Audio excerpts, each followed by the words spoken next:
Hello friends, इस video में अपन Robert Frost की पोएम जो कि वर्सेस है उसका सेकंड पार्ट स्टडी कर रहे हैं। इससे पहले अपन देख चुके हैं इसका फर्स्ट पार्ट जिसमें अपन ने वर्सेस का जो इंट्रोडक्शन है वो देखा था और उसके कुछ चार स्टेंजा को स्टडी किया। अब देखते हैं अपन इसका next stanza. But I was going to say when truth broke in, यहाँ पे ट्रुथ को पर्सोनिफाइड किया गया है। With all her matter of fact about the ice storm I should prefer to have some boy bend them as he went out and in to fetch the cows, some boy too far from town to learn baseball, whose only play was what he found himself, summer or winter, and could play alone.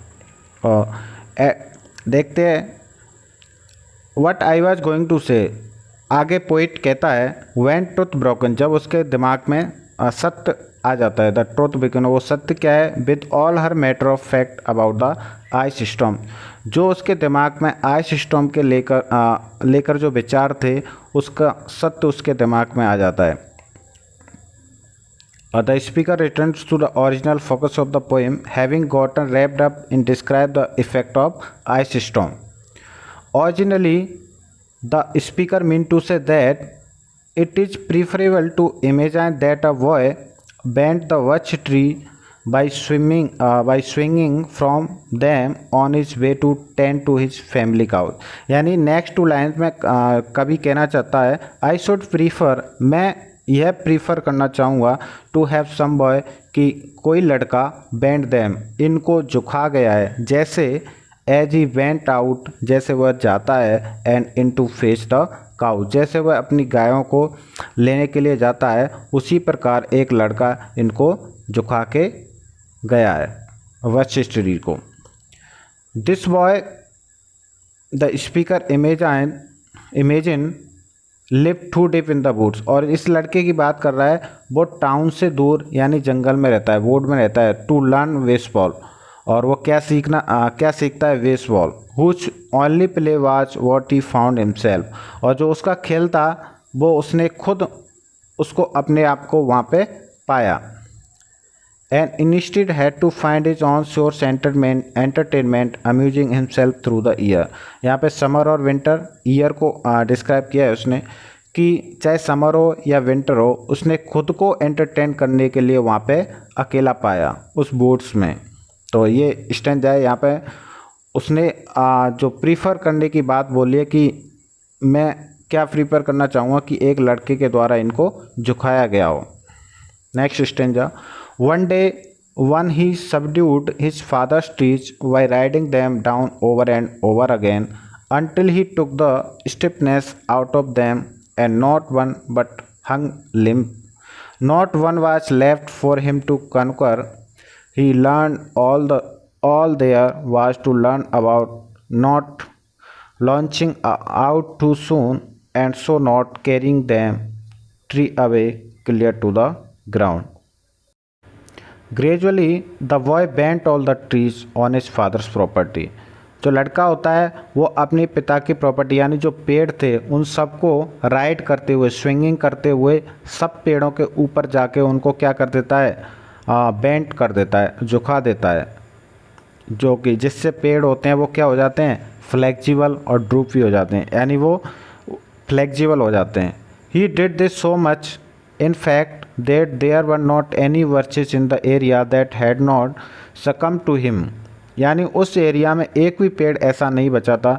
Not one was left, यानी एक भी पेड़ ऐसा नहीं बचा था जिसको उसने यूज नहीं किया हो। The boy learn how to safely swing from the birch tree, जो लड़का था वो यह सब सीख गया था, सेफली सीख गया था कि पेड़ को, एक जो वर्च ट्री है उस पर कैसे स्विंग किया जाता है। Learning that it is important to not jump before reaching the part where the trunk is most flexible, वह यह तक सीख गया था कि मुझे कहाँ से अब खुद को लॉन्च करना है, मतलब उसके ऊपर तक पहुँचने तक, और जो ट्रंक वाला जो फ्लेक्सिबल वाला एरिया होता है वहाँ से वह इतना सीख गया था कि अगर मैं यहाँ से आगे जाऊँगा तो ये बहुत ज़्यादा नीचे तक झुक जाएगा। तो वो ये सारी चीज़ सीख गया था कि मुझे कहाँ तक इसको यूज में लेना है और कितना कितना जो इसकी फ्लेक्सिबिलिटी है वो कितनी है, इस सब का वो पता लगा लेता है।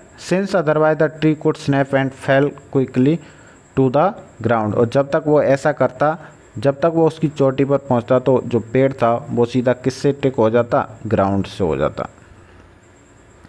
He always kept his poise to the top branches, climbing carefully with the same pains you use to fill a cup up to the brim and even above the brim. Then he flung outward feet first with a swish, kicking his way down through the air to the ground.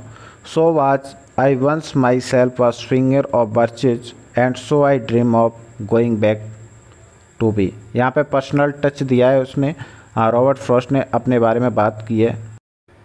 He always kept his poise, यहाँ पे जो लड़का है maintain his composure as he climb all the way up to the highest, यानी जो लड़का है अगर उस पे पेड़ पे चढ़ रहा है तो जो उसके साथ पदार्थ है उसको वो लास्ट टॉप तक लेके जाता है, to the top branches, climbing carefully, और केयरफुली क्लाइंबिंग करता है विद द सेम पेस, जैसे कि same pains you use to fill a cup up to the brim and even above the brim, यानी यहाँ पे एक कप से उसने कंपेरिजन किया है, जैसे कि कप में अपन ब्रिम डालते हैं तो कप भर जाता है और कभी कभी कप से बाहर भी निकल जाता है, तो इसी प्रकार वो लड़का होता है वो ऊपर चढ़ता जाता है और कभी ऐसा होता है वो ऊपर से गिर भी जाता है।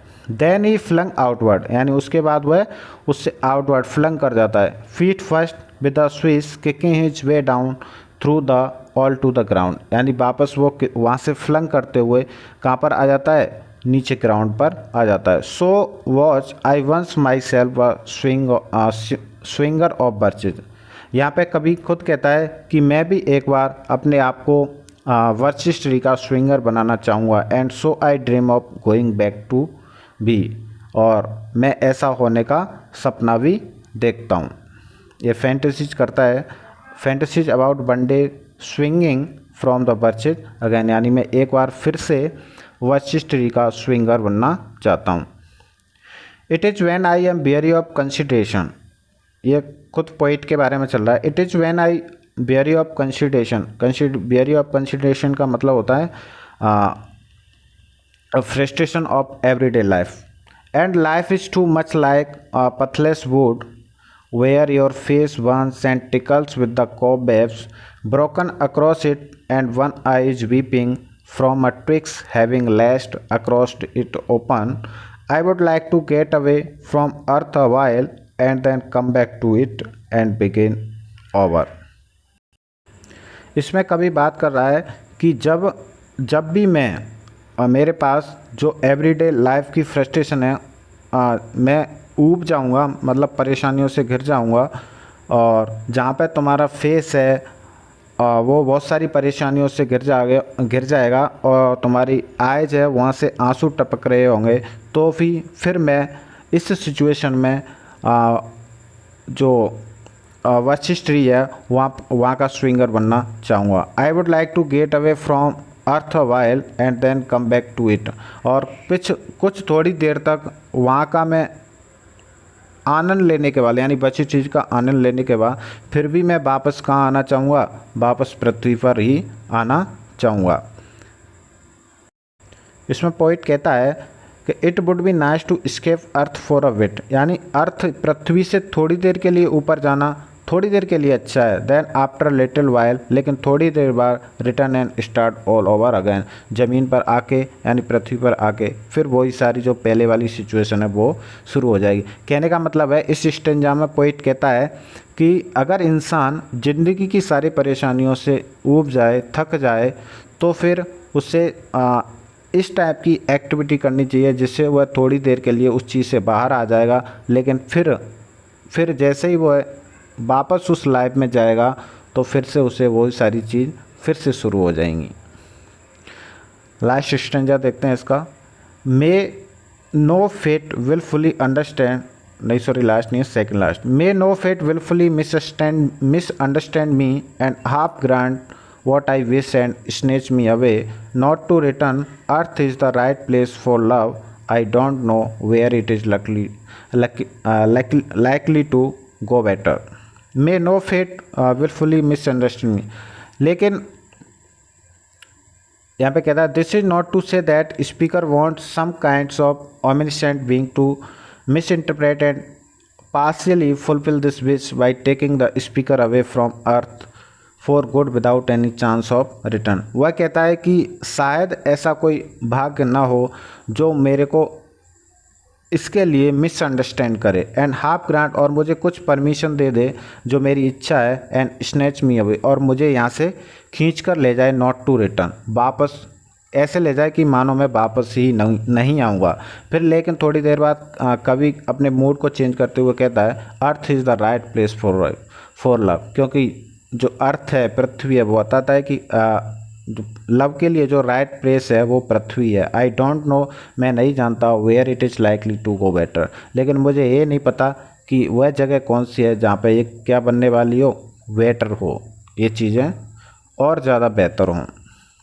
आई would like to go by climbing a birch tree, मैं पसंद करूँगा एक बर्च ट्री पर क्लाइंबिंग करना एंड क्लाइंब ब्लैक ब्रांचेज, जो काली काली ब्रांचेज हैं उन पे अ स्नो वाइट ट्रंक और जो बर्फ़ से स्नोड वाइट ट्रंक है उन पर जाना पसंद करूँगा टुवर्ड हेवन, हेवन की तरफ till the tree could bear no more, जब तक कि जो पेड़ हैं वो उसके वेट को वियर करना बंद ना करना जब तक वो उन पर जाना क्लाइंबिंग करना चाहेगा। But dipped it stop and set me down again, लेकिन थोड़ी देर बाद वो जो पेड़ हैं वो कम्प्लीटली नीचे झुक जाएंगे, सेट मी डाउन अगेन और मुझे वापस वो नीचे गिरा देंगे। That would be good both going and coming back, ये अच्छा होगा जैसे के लिए जाना और वापस आना। One could we rose then we a swinger of birches, वह कहता है वो सारी चीज़ें खराब होंगी बजाय उसके एक बर्चिश ट्री का स्विंगर बने रहना। कहने का मतलब ये है इसमें कवि है वो खुद को वर्च ट्री पे क्लाइंबिंग करने के लिए जाता है और उसके लिए जाना और आना एक हेवन जैसा होगा, लेकिन वापस उसको वहाँ पर आना ही होता है। जैसे इसमें कहता है this feeling of escaping earth while also returning to it the speaker says would be very nice, यानी पृथ्वी से दूर जाना और पृथ्वी पर वापस आना एक अच्छी थिंग हो गई। There are worse things then being someone who swings from birch tree, और वो सारी सिचुएशंस वो सारी वस्तुएं खराब होंगी बजाय किसके कि आप किसी को एक बर्च ट्री का स्विंगर ही बना दो। उससे तो अच्छा ये है कि आप उन चीज़ों को करना ही छोड़ दें। तो ये पोइम थी वर्चिस पोइम और यहाँ पे फिनिश होती है। मैं आशा करता हूँ कि आप लोगों को ये पसंद आई होगी। Thank you.